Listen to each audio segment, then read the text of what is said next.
Hello दोस्तों, तो कैसे हैं आप लोग। आई होप आप लोग अच्छे होंगे और स्वस्थ होंगे। दोस्तों, आज का वीडियो बहुत ही ज़्यादा इंपॉर्टेंट है, इसलिए पूरा वीडियो देखिएगा क्योंकि वीडियो में कुछ ऐसी बातें हैं जो आप लोगों की आंखें भी खोल देंगी अनीता जी के लिए। तो देर नहीं करते हैं, वीडियो की तरफ चलते हैं, लेकिन उससे पहले आप चैनल को सब्सक्राइब करिए, लाइक कमेंट करिए और शेयर कर दीजिए। दोस्तों, आज का वीडियो अनीता जी की बहू रानी के लिए है। भाई, अनीता जी ने इल्ज़ाम लगाया कि वो लुटेरी दुल्हन है। लुटेरी दुल्हन का मतलब होता है कि भाई उन्होंने इनके पैसे, रुपए, जेवरात, जो भी चीज़ें घर में हैं वो उसने लूट ली। अब आप लोग ही बताइए, खास करके जो इनके अंधभक्त हैं, मैं उनकी बात कर रही हूँ। आप लोग बताइए कि इनकी बहू रानी कब ससुराल गई जो कि उसने लूट लिया। और दूसरी बात कि इनके पतिदेव, मतलब कि जो बहू रानी है उनके पतिदेव, उन्होंने कब कितनी रकम उन्हें दे दी, क्योंकि इनकी माता श्री ने शादी होते ही अपनी प्रॉपर्टी से, अपने पैसों से, हर चीज़ से बेदखल कर दिया था। मतलब कि लिखा पढ़ी के साथ ये सारी चीज़ें हुई थी। तो ये कैसे कह सकते हैं कि वो लुटेरी बहू है, क्योंकि इल्ज़ाम लगाना आसान होता है, लेकिन जब वो चीज़ें अपने ऊपर आती हैं तभी चीज़ें क्लियर होती हैं। अनीता जी भूल चुकी हैं कि आखिर वो क्या कहती हैं, कब क्या कह जाती हैं, उन्हें बिल्कुल समझ नहीं होती है। बस मुंह से कुछ ना कुछ उन्हें बोलना ही है। भाई, सोच समझ कर बोलिए, क्योंकि सोशल मीडिया है और आपकी इतनी इज्जत थी और सारी इज्जत आपने अपने हाथों से धुल दी है और सोच रही हैं कि लोग हमें आज भी सपोर्ट करेंगे। तो भाई, वो कुछ नासमझ लोग ही होंगे जो आपको सपोर्ट करेंगे, क्योंकि ऐसे ही कोई सपोर्ट नहीं कर देता है।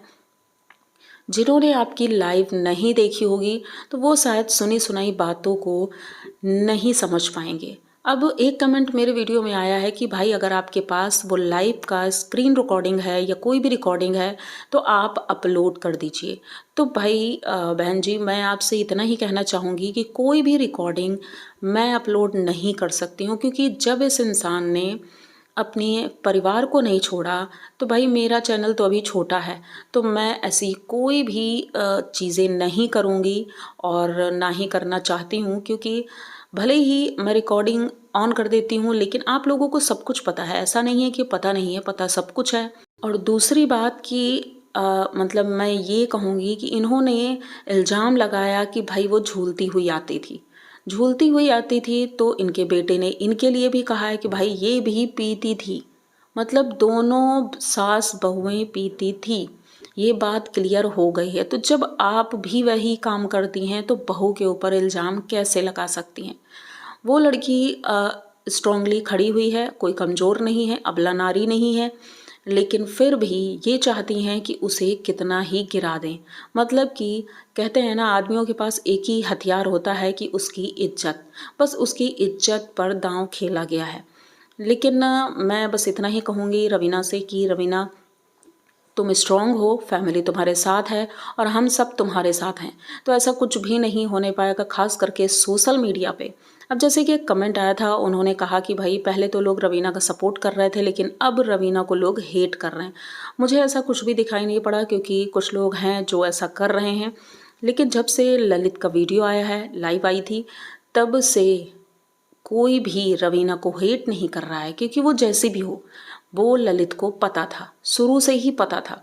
तो मैं ये नहीं कहूँगी कि हाँ वो पार्टी करती है, वो घूमती फिरती, जो भी चीज़ें, तो इन्होंने सब कुछ जानबूझ करके ही एक्सेप्ट किया था। ऐसा करने से पहले और चीज़ें इतनी ज़्यादा बिगड़ जाएं, उससे पहले इन्हें समझ जाना चाहिए, या तो पहले ही छोड़ देते, क्योंकि 3 साल से इनका रिश्ता था और 3 सालों में ये आज सारी चीज़ें हो रही हैं, क्योंकि कहीं ना कहीं परिवार इसमें इन्वॉल्व हो गया। लाला जी हैं, वो तो आंख बंद करके बैठे रहते हैं। इतना कुछ लाइव में हुआ, उन्होंने कुछ भी नहीं बोला। इन्होंने सोचा लाइव डिलीट कर देंगे, लोगों को पता नहीं चलेगा, लेकिन लोग भी आपके ऊपर नज़रें गड़ाए रहते हैं। इतने सब्सक्राइबर हैं बट, तो भाई कैसे कोई नहीं देखता। तो सबने लाइव देखी थी, लेकिन उस जगह पर अनीता जी भी पूरी तरह से गलत थी और लाला जी भी, कि उनका बेटा इस तरह की हरकतें कर रहा है, लेकिन उन लोगों ने रोका भी नहीं और ना ही अनीता जी को रोका। वैसे भी अनीता जी को रोकने का कोई सवाल ही नहीं, क्योंकि लाला जी अपनी पत्नी को कुछ बोल ही नहीं सकते हैं। तो उम्मीद करते हैं भाई कि आगे चलकर सब कुछ ठीक हो और अच्छा हो, क्योंकि मैं तो यही चाहूँगी कि रवीना हमेशा खुश रहे, क्योंकि धोखा एक बार जब मिलता है तो इंसान टूट जाता है। भले ही वो स्ट्रांग दिखता है लेकिन स्ट्रांग होता नहीं है अंदर से।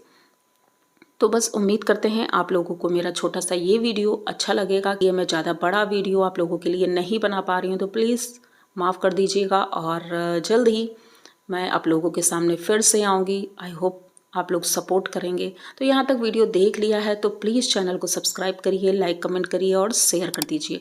मिलते हैं जल्दी किसी नए वीडियो में, तब तक के लिए बाय।